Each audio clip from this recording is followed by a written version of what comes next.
You want to go to college? Good. Figure it out yourself, my mother said, while sliding a $120,000 tuition check across the table to my little sister.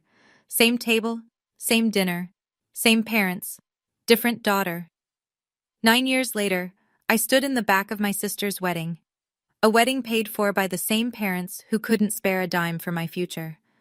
My mother scanned the room and whispered to my father, "Why does it feel like something's missing?"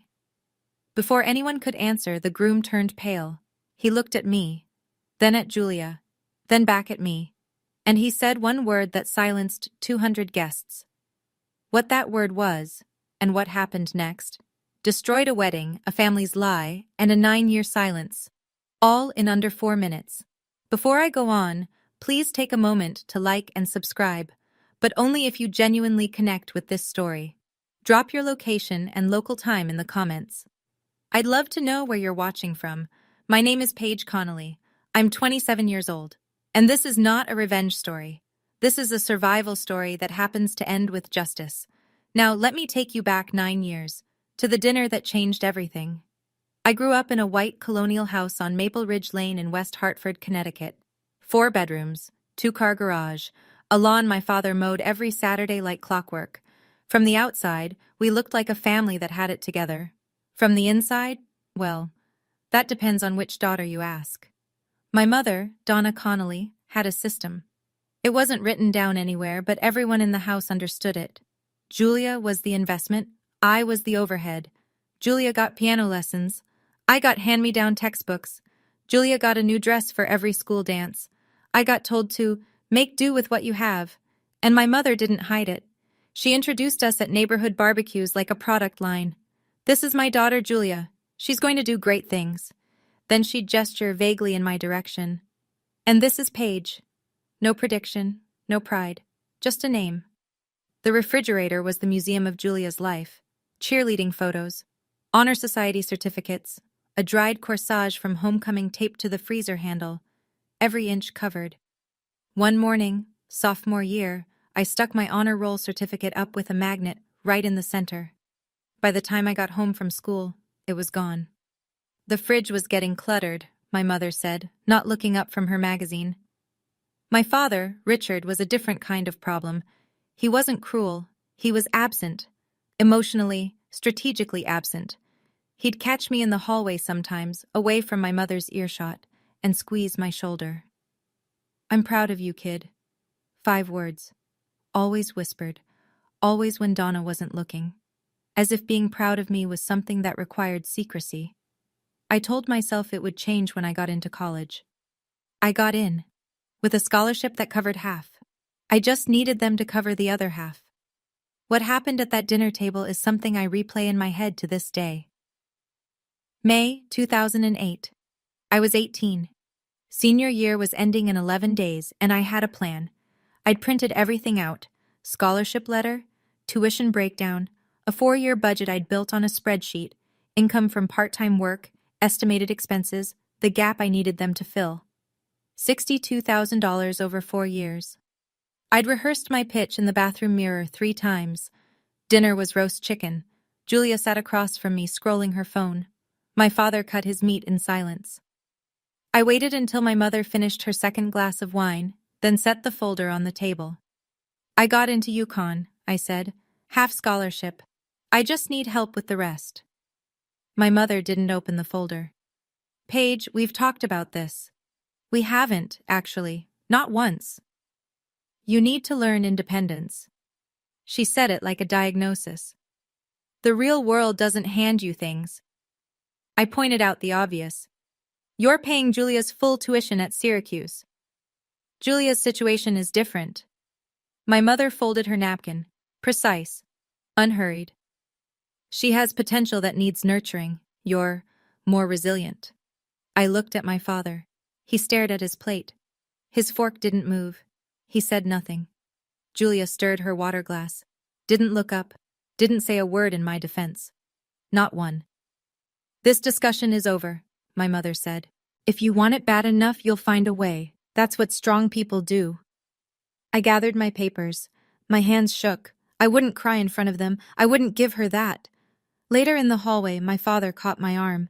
I thought, finally he'd say something. Your mother has her reasons, he said. Just give it time. Then he walked away. Back to the living room. Back to the television. Back to the version of peace that required my silence. That night I packed one suitcase. I had $340 in my savings account, and I made a decision I haven't reversed in 9 years. 5:14 a.m. The kitchen was dark. I set my house key on the counter next to the coffee maker, the one my mother ran every morning at 6:15, so she'd find it first. No note. I didn't have anything left to explain. The garage light was on. My father sat in his Buick, engine off, hands on the wheel. He saw me through the windshield. I saw him. He didn't open the door. I didn't knock on the glass. We just looked at each other for 3 seconds that felt like a year. Then I turned and walked to the bus stop on Farmington Avenue. Campus was 90 minutes away. My dorm room had a thin mattress, a metal desk, and a window that didn't close all the way. No sheets, no blankets. I'd forgotten mine. I slept in my jacket that first night. By the end of the week, I had 3 jobs: dishwasher at Fratelli's, an Italian restaurant off Main Street, overnight cashier at a Sunoco station on Route 44, cleaning crew at the residence halls on weekends. My schedule was a jigsaw puzzle with no picture on the box. 4 hours of sleep here, a 90-minute nap there. I ate whatever Fratelli's was throwing out at closing. 2 weeks in, I called my mother. I don't know why. Maybe I thought distance had softened something. You made your choice, she said. Don't call to make me feel guilty. She hung up. 7 seconds. That was the whole conversation. I saved her number under a new name. Do not answer. That evening, a text came through from Julia. I stared at it for a long time. Mom says you're being dramatic. Just come home and apologize. So that was the story she was telling. I wasn't the daughter they abandoned. I was the daughter who left. The difficult one. The dramatic one. I didn't know it then, but that phone call was the last time I'd speak to my mother for nearly a decade. And when we finally stood face to face again, she wouldn't recognize the person I'd become. Freshman year nearly broke me. I fell asleep in organic chemistry twice. Spilled boiling water on my left hand during a dinner rush at Fratelli's. 2nd-degree burn, 3 fingers. Wrapped it in gauze from the gas station first aid kit and went to my morning lecture 40 minutes later. My GPA hovered at 2.9, dangerously close to losing the scholarship that was keeping me enrolled. Professor Alan Whitfield noticed. He taught my Intro to Health Sciences seminar. Silver-haired, bow-tied, the kind of man who actually reads student papers instead of skimming them. After class one Tuesday, he asked me to stay. You're exhausted, he said. Not a question. I gave him the short version. He didn't pity me. He pulled out a folder of internal grants and research assistantships. You're too smart to burn out before sophomore year, he said. Let me help you find a way that doesn't cost your hands or your sleep. He got me into a paid research position in his lab. It wasn't much, $400 a month, but it replaced the overnight shifts at Sunoco. Meanwhile, my mother was busy. Thanksgiving came. I wasn't invited, though I learned later that Donna told the entire family I'd been asked and refused. She doesn't want to see us, my mother reportedly said, dabbing her eyes with a napkin. We've tried everything. My Aunt Helen, Donna's younger sister, called me the week after. Your mother is heartbroken, Paige. Why are you doing this to her? I tried to explain. Helen cut me off. Donna would never do that. You always were the difficult one. The line went dead. And just like that, I lost my mother's side of the family too. That same week, Julia posted a photo on Facebook. A brand new Audi A4 parked in our parents' driveway, a red bow on the hood. Caption, Best parents ever. My mother's comment underneath, anything for my baby girl. 87 likes. I took a screenshot, not out of bitterness, out of clarity. That was the night I stopped hoping they'd change and started building a life that didn't need them to. Lena Novak sat next to me in Biology 201 on the first day of sophomore year. She had dark hair pulled back in a rubber band, circles under her eyes deeper than mine, and a thermos of coffee the size of a small fire extinguisher. You look how I feel, she said. Thanks. It's a compliment. It means you're still showing up. Lena was pre-med, Her parents had emigrated from the Czech Republic when she was 6. They ran a dry cleaning shop in Bridgeport and couldn't afford tuition any more than mine could, the difference being hers actually wanted to help. They just couldn't. My parents could. They just chose not to. She became the first person I told the whole story to. All of it. The dinner, the check, the Audi, the Facebook post. I told her on a bench outside the science building at 11 at night, both of us eating gas station sandwiches because neither of us could afford the dining hall. Lena didn't flinch. She didn't offer sympathy. She wiped mustard off her chin and said, "You don't owe them a redemption arc, Paige. You owe yourself a life." I carried those words for years. That semester I started writing a research paper for Dr. Whitfield's lab. 12 pages on data applications and patient record management. Small clinic systems, workflow optimization, interoperability gaps.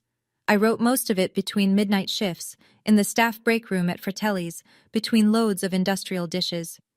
It was dry, technical, and deeply unsexy. But it was the first thing I'd ever built that felt completely mine. Dr. Whitfield read the draft in one sitting. "This could be something," he said. "Not just a paper. Something real." That paper, those 12 pages I wrote between midnight shifts, would eventually become the foundation of something I couldn't have imagined. But that part comes later. One night, sorting through junk mail, I found a forwarded email from my father. No subject line, no greeting, just 7 words. "I hope you're eating enough. Dad." He didn't ask where I was, didn't offer help, didn't mention my mother. Just 7 words floating in digital silence. I read it twice. Then I closed my laptop and went back to work. The end of sophomore year almost took me under. Fratelli's closed. The owner retired, the building sold. Just like that, 40% of my income disappeared overnight. I sat on my dorm bed and did the math 3 times, hoping the numbers would change. They didn't. I had enough savings for 6 weeks of rent on my shared room. After that, nothing. I picked up my phone, scrolled to Do Not Answer. My thumb hovered over the green button for 11 seconds. I counted. I put the phone down. Instead, I walked to the campus job board and signed up for 2 more gigs: tutoring freshmen in statistics and freelance data entry for a local insurance office on weekends. My schedule compressed to 3 hours of sleep a night. Some mornings, I couldn't remember driving to campus. Lena started leaving granola bars in my backpack without telling me. Meanwhile, Julia was living her semester abroad in Florence. I know this because her Instagram existed, even though I'd unfollowed her. The algorithm didn't care about my boundaries. A photo surfaced on my feed at 2 in the morning. Julia on a terrace overlooking the Arno. Glass of wine in hand, golden hour light on her face. Caption: "Living my best life. #grateful." My mother had reposted it with her own words. "My daughter, conquering the world." I was sitting in the basement laundry room of my residence hall. The overhead light buzzed. The heat had been out for 3 days. My fingers were cracked from dish soap and cold water. Same parents, same blood, different worlds. Then, a lifeline. Dr. Whitfield called me into his office. Not to warn me, to hand me a letter. I'd been selected for a competitive summer research fellowship, fully funded. Housing, stipend, meals, everything covered for 10 weeks. "You earned this," he said, "not because of your situation, because of your work." That summer program saved my academic career. But more importantly, it introduced me to a network of people in healthcare technology, people who saw what I could build, not what I came from. One of those connections would lead me to a name I wouldn't hear again for years, not until I was standing in the back of a wedding I was never supposed to attend. I graduated summa cum laude on a Sunday in May. The stadium held 4,000 people. None of them were mine. Lena stood in the bleachers with a handmade sign that said Dr. Connelly, eventually, in crooked purple letters. She screamed my name when I crossed the stage. One person, louder than a whole family would have been. We took a photo outside, just the 2 of us, caps tilted, grinning into Lena's phone. No parents in the background, no bouquet, no dinner reservation afterward. Lena drove us to a diner on Route 9, and we split a plate of cheese fries and called it a celebration. I got a job within a month. Entry-level software analyst at a small health tech firm outside Hartford. 12 employees, cramped office, terrible coffee. But I learned fast, wrote code, fixed systems nobody else wanted to touch, got promoted once, then again.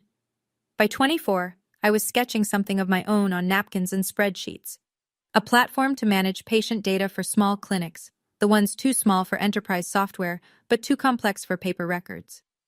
The idea that had started as 12 pages in Dr. Whitfield's lab had grown teeth. I used my savings and a small SBA loan to get it off the ground. Named it MedBridge Solutions. The first year, I had 2 clients and a folding table for a desk. I incorporated under my married name, well, almost married. I'd been engaged briefly in my mid-20s to a man named David Alcott. The relationship didn't survive the 80-hour weeks, but by the time we split, all my business filings, my professional reputation, and my conference badges read Paige Alcott. I never changed them back. It felt like mine by then. A name I'd earned in boardrooms, not inherited at a dinner table where I wasn't welcome. Then one evening, my phone rang. A Connecticut area code I hadn't seen in 6 years. "Hey," Julia said. "It's me." "I know. Mom doesn't know I'm calling." "What do you need, Julia?" "A favor. A financial one." "How much?" $8,000. I'll pay you back." "I can't ask Mom and Dad. They can't know about this." "For what?" "It's complicated." "No." "You don't even—" "No." She hung up. 30 minutes later, my phone lit up with an unknown number. I picked up before I could think. "How dare you refuse your sister?" My mother's voice, colder than I remembered.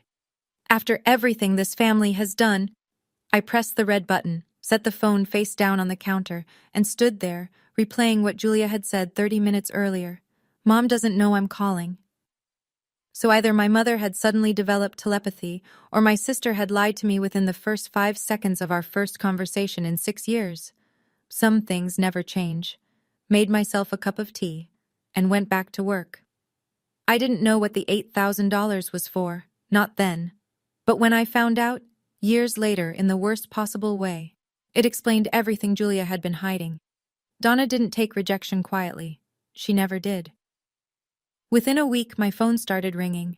Numbers I hadn't seen in years. Cousins, family friends, people I barely remembered from childhood holiday dinners. All with the same script. "Paige, your mother is devastated." "Paige, how could you turn your back on Julia?" She'd called every one of them. Built a fresh narrative from scratch. Paige has money now. Paige refused to help her own sister. Paige has become cold and selfish since she left.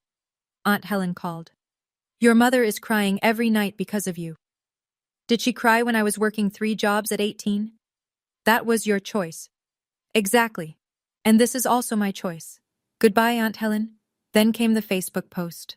Long, performative, dripping with carefully constructed sorrow. Some children forget where they come from.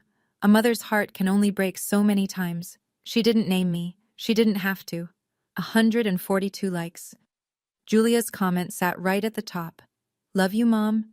I'm here for you. Always." A perfect duet.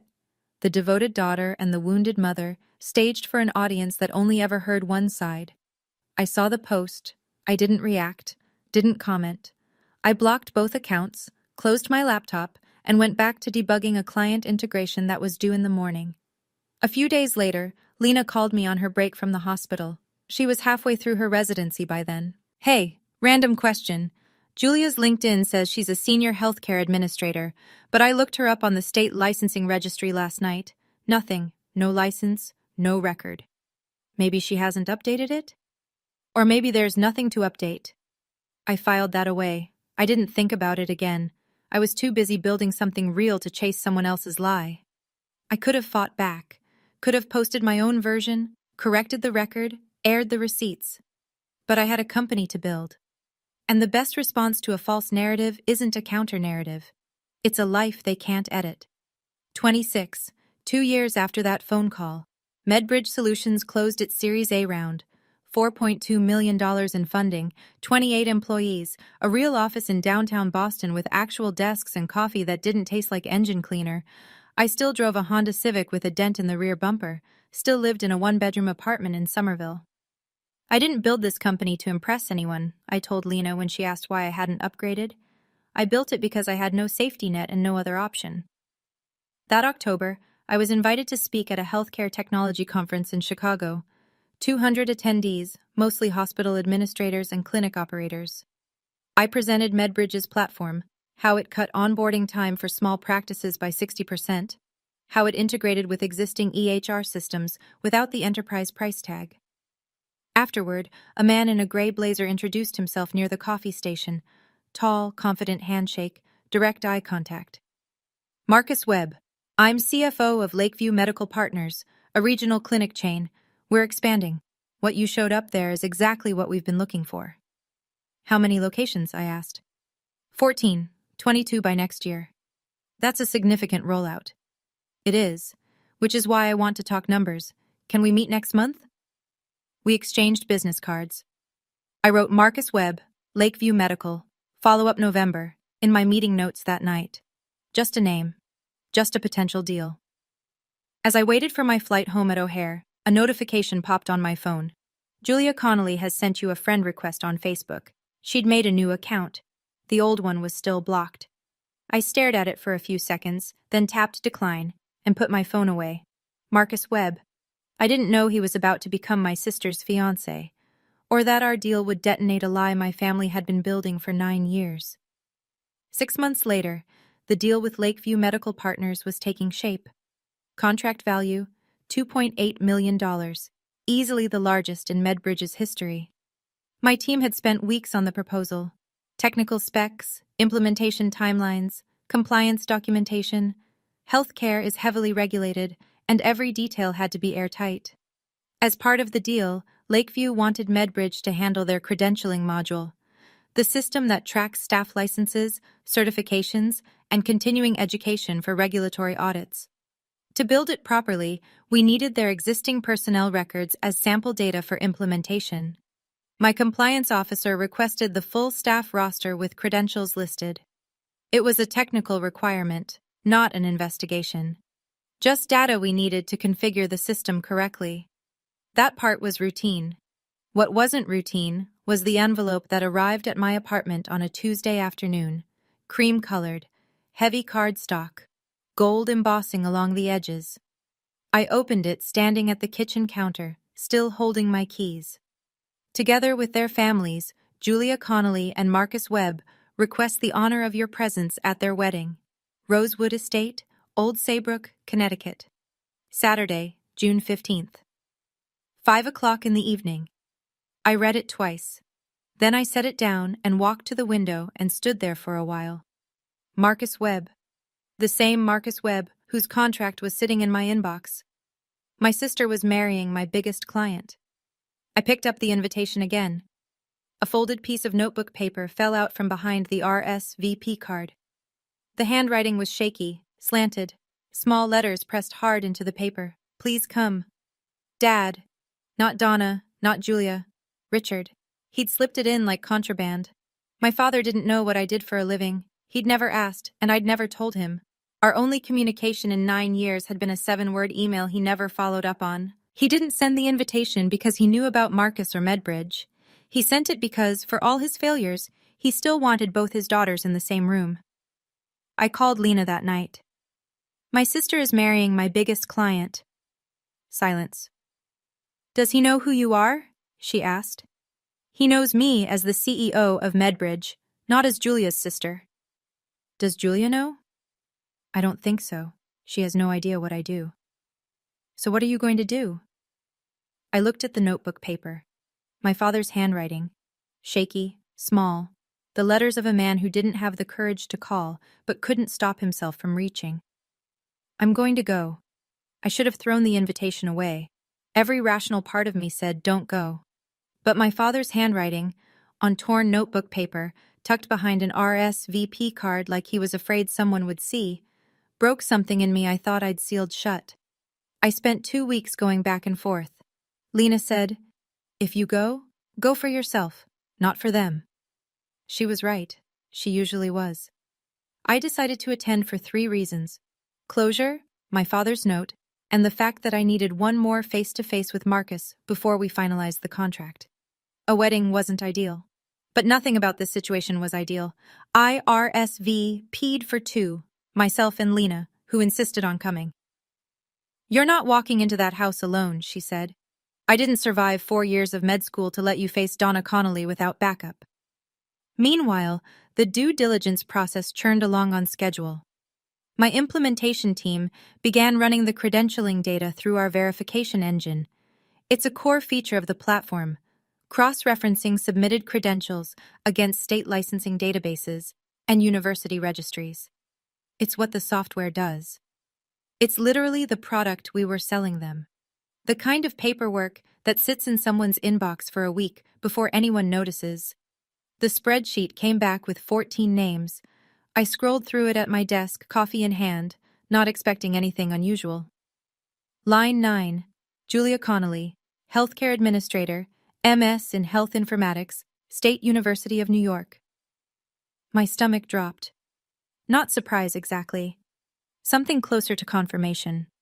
I thought of what Lena had told me a couple of years back. Her name wasn't on the state registry. I could have flagged it. Could have said something to Marcus right then. But this was a compliance process, not a personal investigation.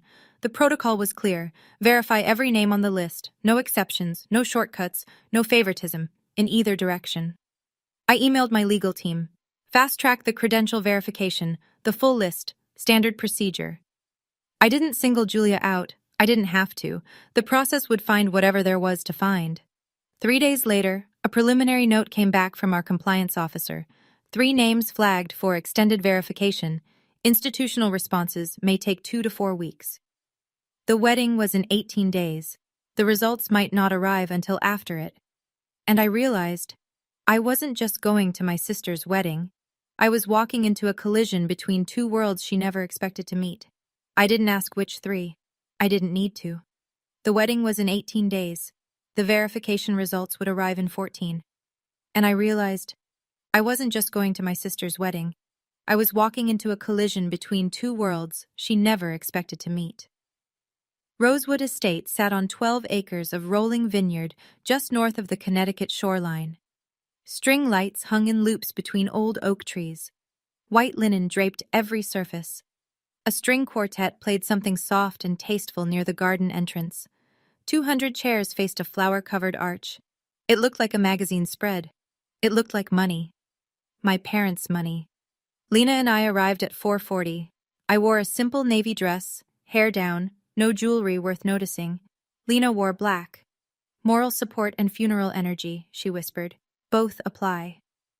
We'd barely made it past the welcome table when a voice cut through the ambient music.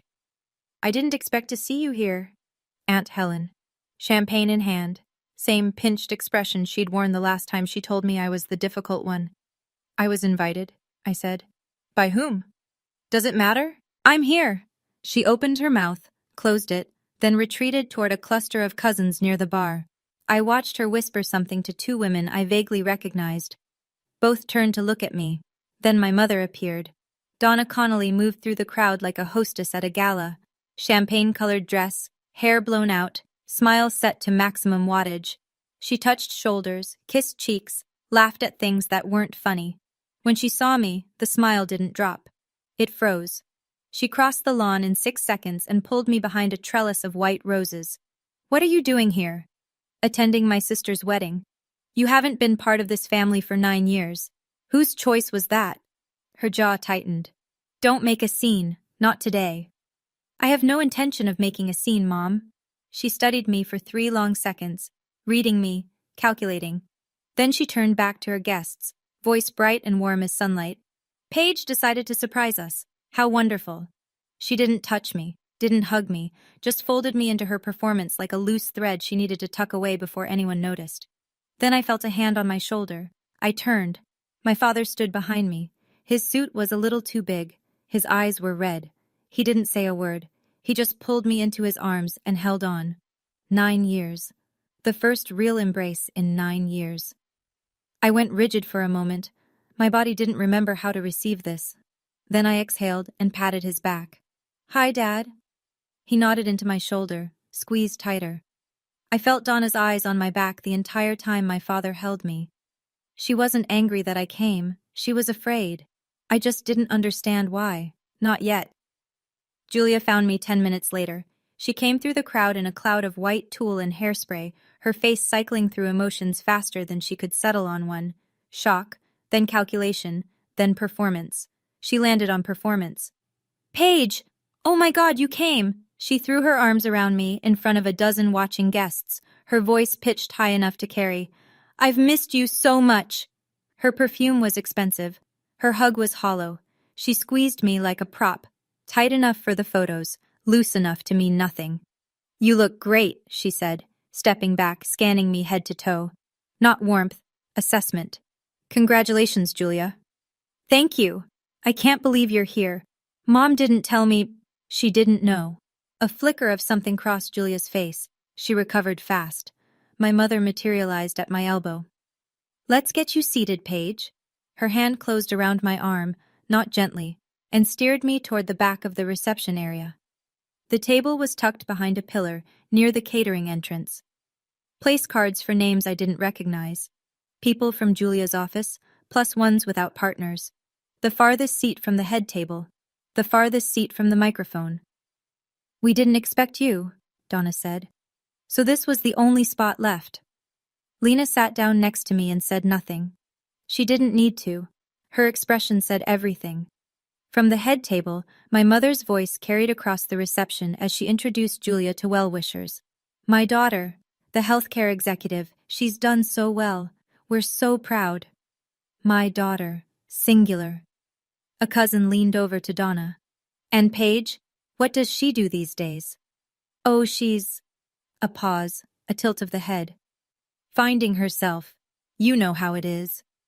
Light laughter rippled across the table. A few people glanced in my direction. Lena's hand found mine under the tablecloth. Breathe. I am breathing. I've been breathing through worse than this for 9 years. At the bar, Marcus stood with a group of groomsmen, gesturing animatedly. I heard him say, loud enough to carry, wait till you meet our strategic tech partner later. She's flying in just for this. Major deal.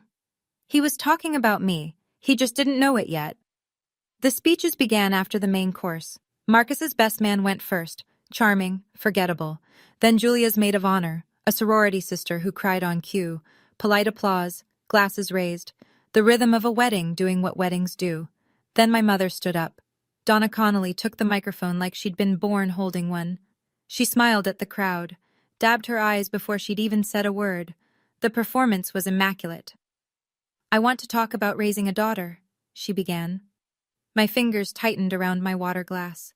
She talked about sacrifice, about late nights and early mornings, about pouring everything into Julia's future. She talked about Julia's incredible academic career, her dedication, her independence. I raised my daughter to be independent, Donna said, to chase her dreams, to never settle. Today she's marrying a man worthy of everything she's built. Independent.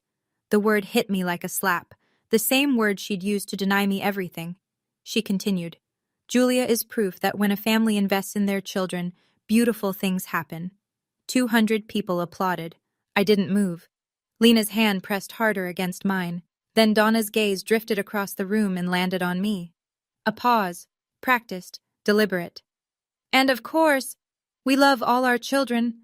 She said it the way you'd add a footnote, an afterthought stapled to the bottom of a finished page. A few heads turned toward me. I kept my face still.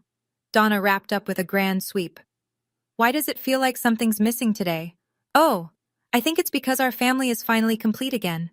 Applause. My mother returned to her seat, glowing. My father appeared at my table moments later. His hand found my shoulder. She didn't mean it like that. She meant exactly that, Dad. She always does. He opened his mouth. Nothing came. He patted my shoulder once and walked back to the head table. I wasn't going to say anything. I wasn't going to cause a scene. I was going to sit at my back of the room table, finish my water, and leave. That was the plan. That was always the plan. But then Marcus walked toward my table with a man I recognized, and the plan stopped mattering. Greg Harmon saw me first. He was Marcus's business partner. I'd met him once on a video call during contract negotiations. Stocky, red-faced, a voice that carried. He stopped mid-stride 3 feet from my table. Paige? Paige Connelly? Medbridge? Marcus turned, looked at me, then looked again. Wait. His face rearranged itself in real time. You're Paige Connelly? The Paige Connelly? I stood. Hi, Marcus. But Alcott? That's not... He looked at the invitation in his memory. Connelly. Wait, your real name is Connelly? Paige Connelly, Julia's older sister. I go by Alcott professionally, have for years. The air between us changed. I watched Marcus do the math. The last name, the invitation, the sister Julia had mentioned only in passing, always vaguely, always dismissively. She never... He trailed off. She never mentioned she had a sister in tech. She said her sister was... He stopped himself, but not fast enough. Was what? I asked. His eyes dropped. She said you were... estranged. That you had problems. I see. People at nearby tables were turning. A conversation at this volume with the groom at a wedding? It drew eyes the way a raised voice in a library does. My mother appeared in seconds. She moved through the crowd with the precision of someone who had spent a lifetime controlling rooms. Marcus, darling, don't bother Paige. Her voice was warm, her eyes were not. She's here to enjoy, not to talk business. Marcus looked at Donna, the way you look at someone who just told you the sky is green. Business? Mrs. Connelly, do you know who this is? He gestured toward me. This is the CEO of Medbridge Solutions. We're about to sign a $2.8 million contract with her company. Donna's face did something I'd never seen before. For 1 second, maybe less, the mask slipped. Her mouth opened. Her eyes went wide. Something behind them recalculated. Then the smile returned, thinner, tighter. Well, isn't that lovely? Across the reception, Julia was watching. She'd been mid-conversation with a bridesmaid, but her body had turned toward us, her glass frozen halfway to her lips. She set it down on the nearest table and started walking over. For the first time in my life, I saw fear in my sister's eyes. Not of me, of being found out. Marcus didn't wait for Julia to reach us. He was already moving toward the stage, microphone in hand, running on the adrenaline of a man who'd just stumbled into what he thought was the greatest coincidence of the evening. Everyone, sorry, one more quick announcement. He grinned at the crowd. 200 faces turned. I just found out something incredible. The CEO of Medbridge Solutions, the company that's about to transform our clinic operations, is here tonight, and she happens to be Julia's older sister. The string quartet had stopped. Even the catering staff paused. Paige Alcott, or, as I just found out, Paige Connelly, Julia's older sister. Marcus pointed toward my table. Built her company from the ground up. No family connections, no investors initially. She coded the first prototype herself while working 2 jobs, Forbes 30 Under 30 finalist, and she's been sitting at the back table this whole time. Silence first, then applause, scattered at the start, then louder. Then sustained. People craned their necks. A few stood. I stayed on my feet, nodded once.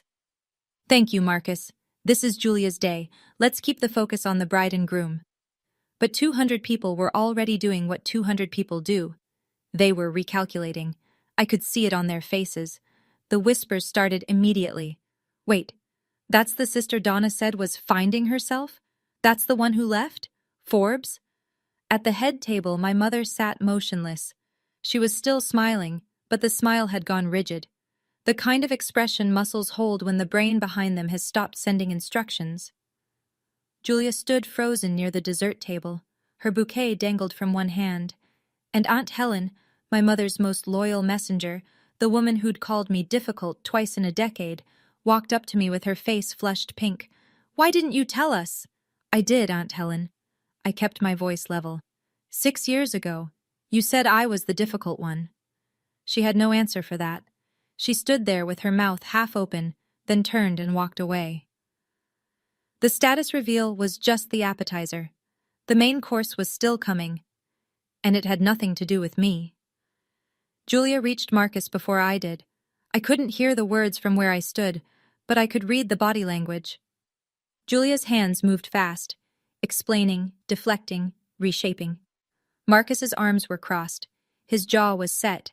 He shook his head once, slowly, the way a man does when he's hearing something that doesn't add up. Donna intercepted me on the way to the bar. You planned this, didn't you?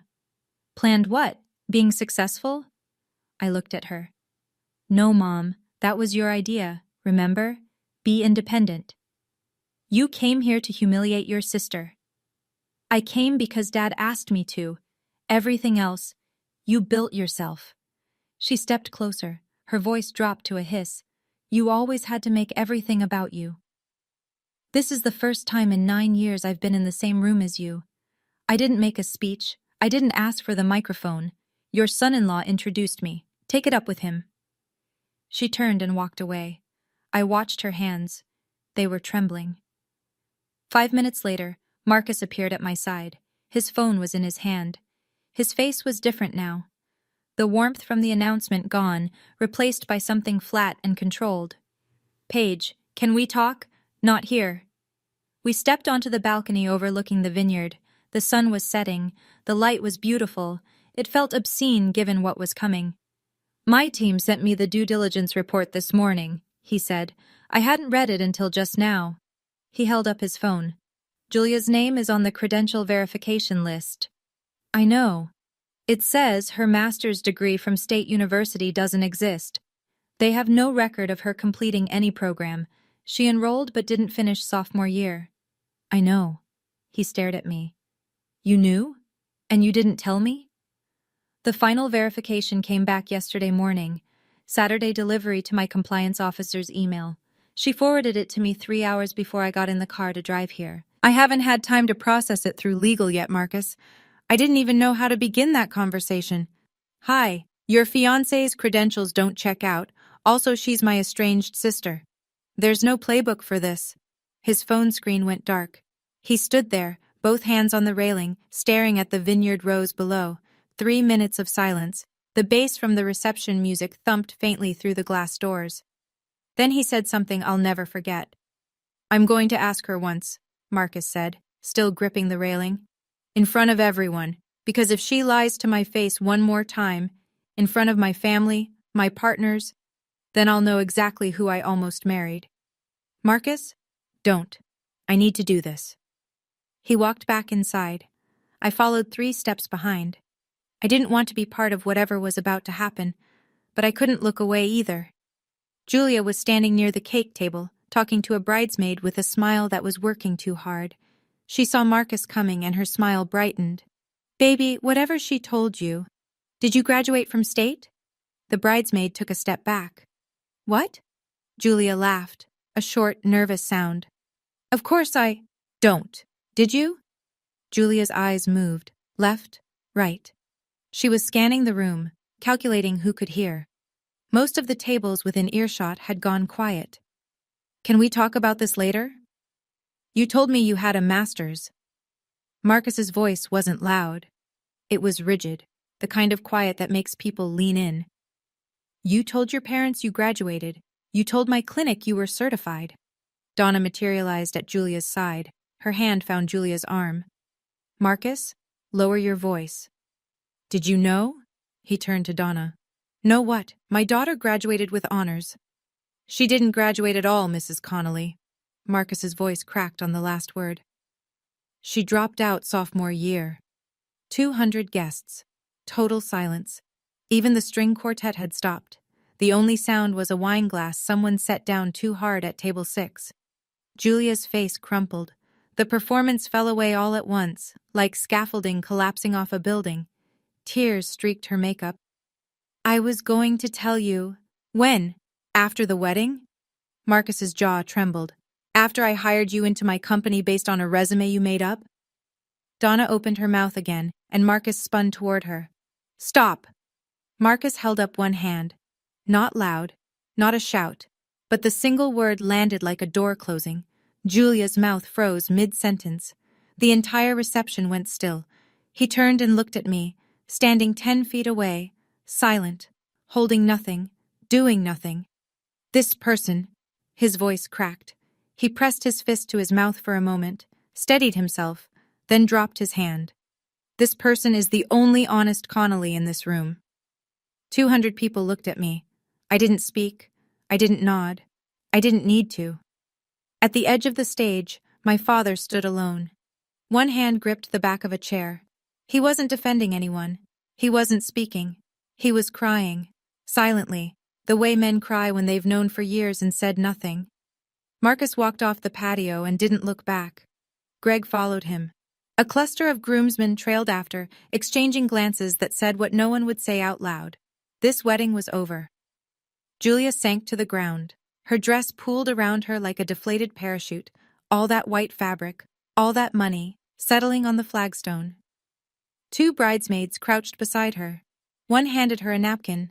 Julia didn't take it. The reception hummed with the low, electric murmur of 200 people processing something they'd never forget.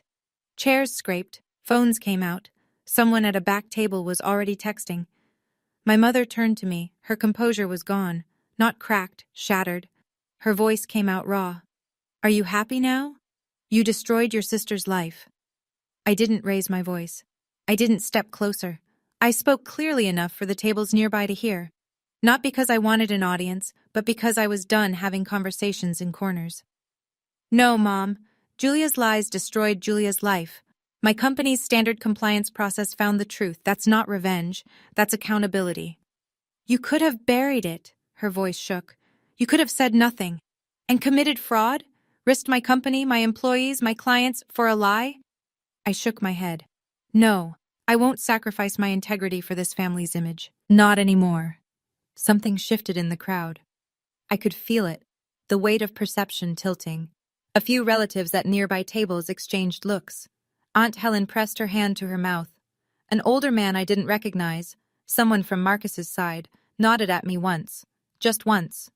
But it meant everything. Donna looked around. For the first time, the room wasn't with her. She turned and walked toward the parking lot without another word. A hand touched my arm. I turned. Megan, Julia's maid of honor, stood there, eyes red. I should have said something years ago, she said. I knew about the degree. She begged me to keep quiet. I'm sorry. So the lie had roots, deeper and wider than I'd imagined. I picked up my clutch from the table. It was time to go. I was halfway across the gravel parking lot when I heard his footsteps, uneven, hurried, dress shoes on loose stone. Paige, wait. I stopped but didn't turn around. The evening air was warm and still. Crickets had started up in the vineyard rows. I have nothing left to say, Dad. Then let me say something. His voice was winded. For once. I turned. My father stood under a string of lights that ended at the edge of the lot. His tie was loose. His eyes were swollen. He looked 10 years older than the man I'd left in the garage that morning 9 years ago. I knew it was wrong, he said. Every single day, Paige. I knew what your mother was doing was wrong, and I said nothing. Why? He pressed his lips together, looked at the ground, looked back at me. Because I was a coward. Because it was easier to lose you quietly than to fight her loudly. His voice cracked. And that makes me worse than her. Because she at least believed she was right. I knew she was wrong, and I still chose peace. The word hung between us. Peace, the same word he'd been hiding behind my whole life. That wasn't peace, Dad. That was abandonment. I know. Silence. A car started somewhere in the lot. The muffled bass of the reception music still pulsed from inside. Somewhere behind us, Julia was still sitting on the ground in her wedding dress. Somewhere my mother was finding her car keys. And here, under a string of lights on a gravel lot, my father was doing the only honest thing he'd done in a decade.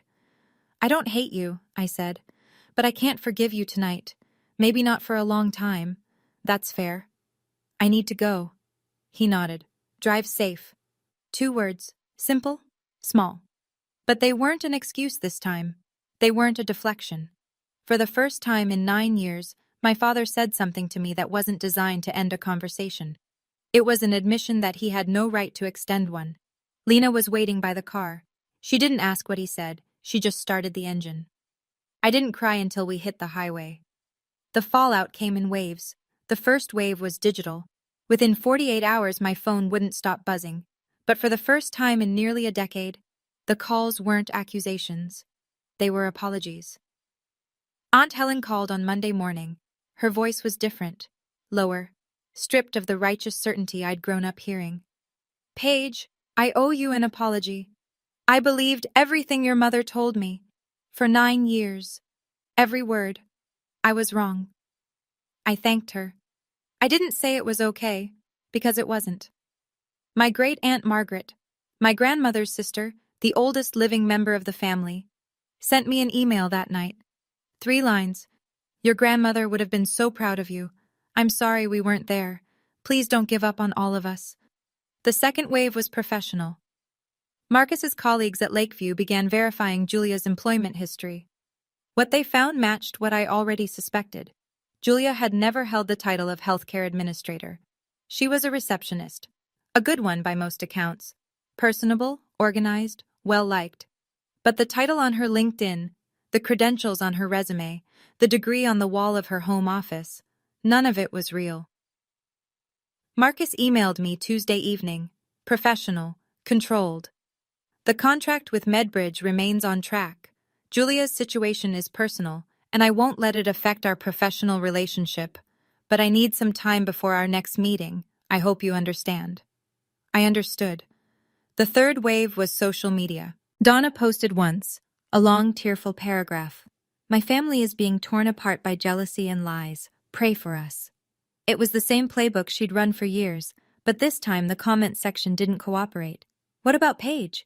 What really happened at the wedding? Is it true about Julia's degree? She deleted the post within 4 hours. Then, on Wednesday night, a text from Julia.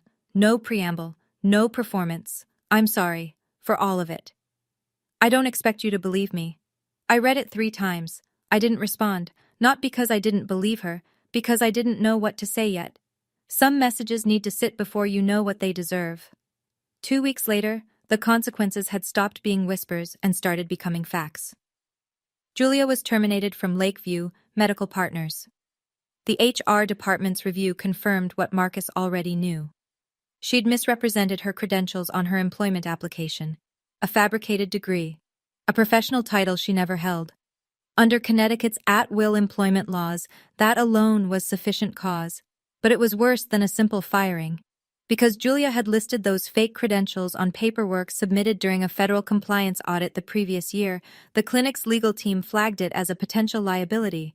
She wasn't criminally charged, there was no patient harm, no billing fraud, but the termination was documented as credential misrepresentation. And in healthcare, that's the kind of note that follows you from one job application to the next. Marcus called off the wedding quietly. No dramatic announcement, no public statement. He simply informed family and friends that the engagement was over. The Rosewood estate refunded what it could. The registry gifts were returned. The honeymoon to Portugal was cancelled. I heard this secondhand through Lena, who heard it from a mutual connection at the hospital.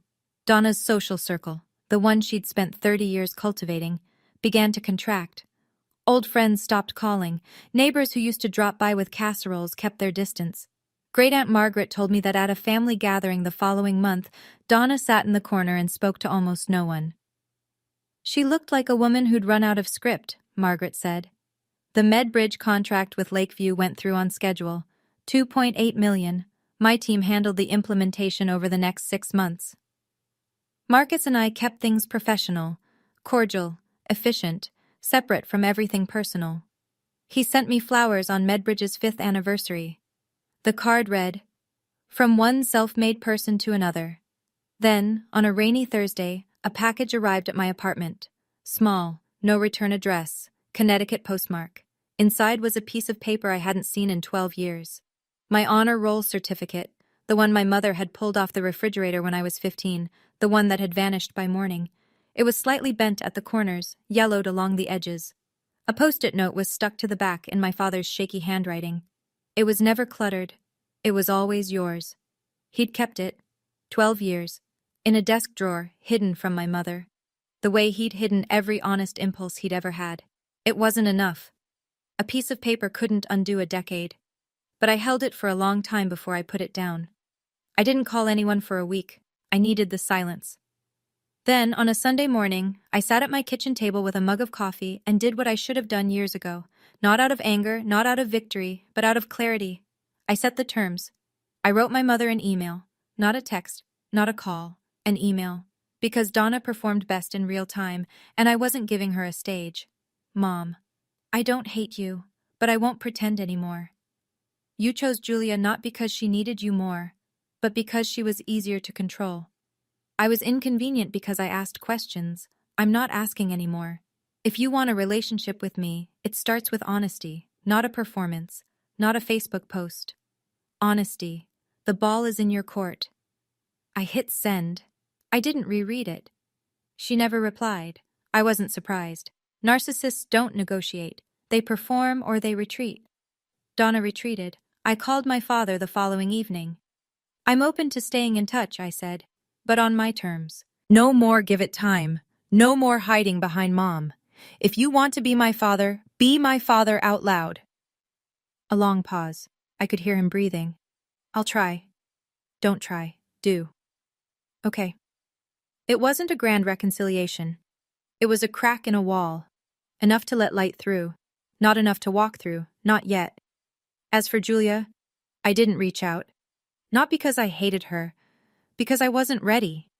Forgiveness isn't a door you slam shut. It's a door you open when you're strong enough to stand in the frame without flinching. I wasn't there yet. Maybe someday. But not on anyone else's timeline. That Friday night, Lena came over with Thai food and a bottle of wine.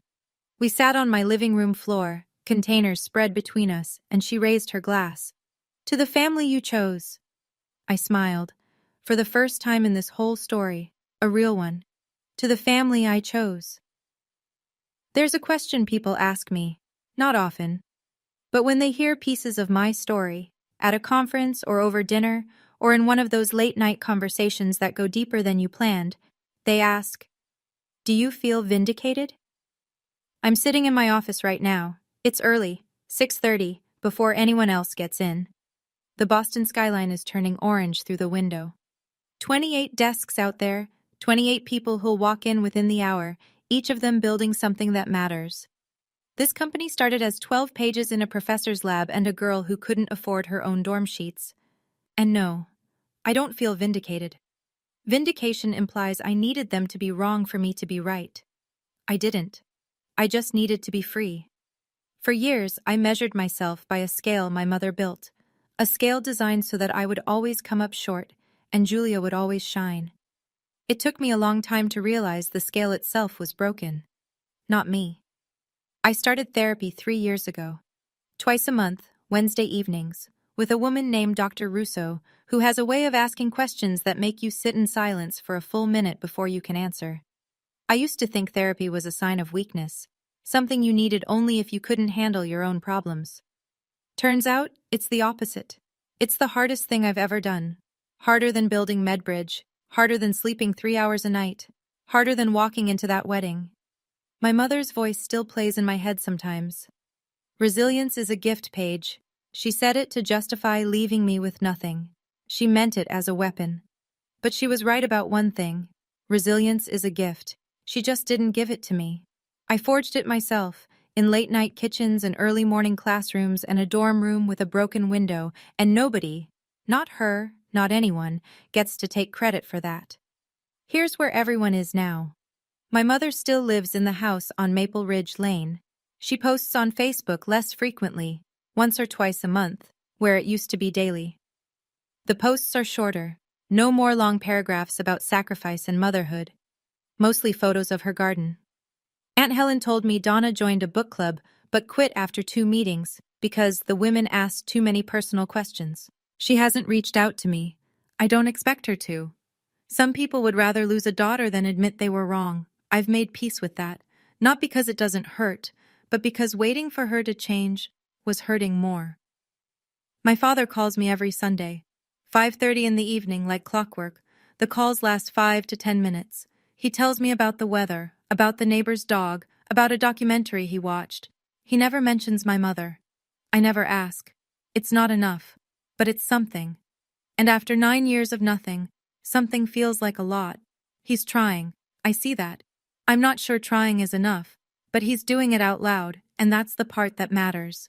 Julia enrolled at a community college in New Haven, a real program this time, with real transcripts and real coursework. She and Marcus are no longer together. She sent me a handwritten letter, 4 pages front and back, about 3 months after the wedding. I read it at my kitchen table. It was honest in a way Julia had never been honest with me before. She didn't blame my mother. She didn't blame me. She wrote, "I spent so long being who they wanted me to be that I forgot to become anyone real." I haven't written back yet. Some letters need time to sit before you know what to say in return. But I haven't thrown it away either. It's in my desk drawer, right next to the honor roll certificate. Marcus and I closed the Lakeview contract successfully. We keep things professional, clean, respectful, boundaried. He's a good man who got caught in someone else's wreckage. I respect how he handled it. And me, MedBridge is growing. We're hiring. The platform is live in over 30 clinics across New England, Lakeview, plus a dozen other partners. But that's not the update that matters. The update that matters is this: I sleep through the night now. I don't flinch when a Connecticut area code lights up my phone. I have people around me who chose me, not because we share blood, but because we share respect. That's enough. That's more than enough. If you're watching this and you recognize your family and mine, I see you. I was you. You don't have to blow up a wedding to find your freedom. Sometimes it's quieter than that. Sometimes it's blocking a number at 2 in the morning. Sometimes it's walking into a therapist's office for the first time and saying the sentence you've been holding for years. Sometimes it's just the word no. Said once, said clearly, and not taken back. My parents taught me one thing, even though they didn't mean to. They taught me I could survive without them. And once you know that, really know it, in your bones, in your worst moments, in the silence of an empty dorm room at 18, nobody has power over you anymore. I don't tell this story for pity. I have a company, a best friend who held my hand under a tablecloth at the worst dinner party in Connecticut history, and a life I built with my own 2 burned, cracked, dishwater-wrinkled hands. I don't need pity. I tell this story because for 9 years, my mother controlled the narrative. Paige left because she was difficult. Paige refused our help. Paige is the problem. 200 people believed her. My aunt believed her. My cousins believed her. And there were nights, long, cold, 3 a.m. nights, when I almost believed her too. Today, I'm taking my story back. If you're the scapegoat in your family, Kai, the one who's too much or not enough, if you're the name that gets whispered at Thanksgiving, the child whose certificate got pulled off the refrigerator, hear me when I say this. Their rejection is not your reflection. I'm Paige Connelly. I'm 27. I run a company I built from nothing. I have a family that chose me, and I sleep well at night. That's enough. If Paige's story reminded you of your own, I'd love to hear from you in the comments. Were you the golden child, or the one who got left behind? And if this resonated with someone you know, share it with them. Sometimes the story you needed to hear is the one someone else needed to send you. Check the description for more stories like this one. Thank you for listening. Take care of yourself.